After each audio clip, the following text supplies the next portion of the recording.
Hello and welcome back to my channel, or welcome to my channel in general.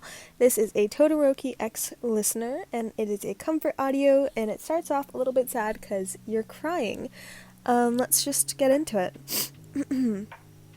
You wipe your tears away, feeling a little better after telling him what had happened at home, and now you weren't so sure if you wanted to go back or not.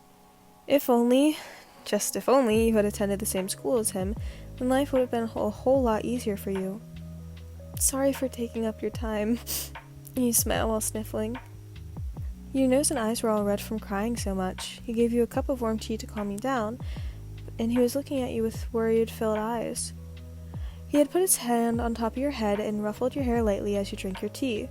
He didn't know what to say since he was always pretty bad at soothing people, but it didn't matter to you as long as he had listened, and you could clearly see he was by how worried he looked. "It's okay," he said. "I have all the time you need." You let out a dry chuckle and took another sip of your drink. He silently watched you, all worn out, hair messy from running, and the dark circles under your eyes. If he could take you with him, he would have by now, but he left home and stayed at a hostel not too long ago. He sighed and held your hand, noticing that it was already late. "Let's get you home."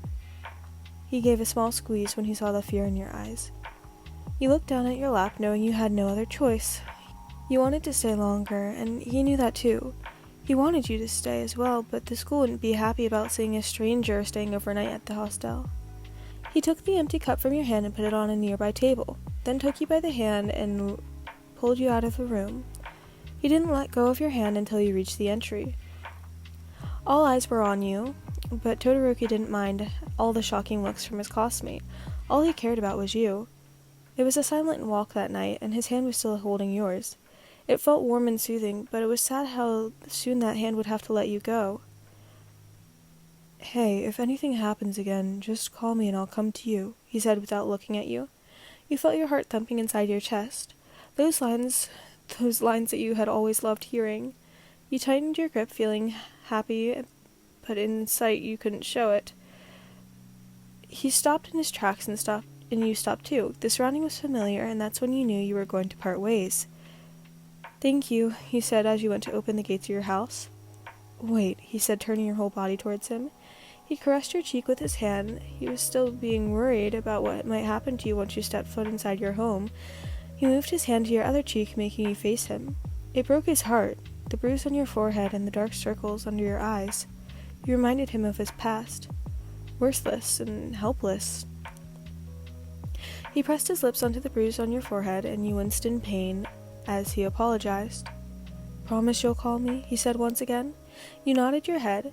He gently put your head on his chest as he wrapped his arms around your small, fragile body. You nuzzled your face into his chest as you longed for this moment, but little did you know, the front door was opened, and a man in his 40s was standing in the doorway, eyes glaring at the two of you for being all lovey-dovey. Todoroki noticed and made sure that you didn't see the man who had hurt you. He was fuming on the inside. Eye to eye, glare to glare. If he could kill the man you called father, he would. Okay, so that's the end of the video. I hope you all enjoyed. Sorry it's shorter, pre-recorded stuff and everything. That's about all I have to say, so goodbye!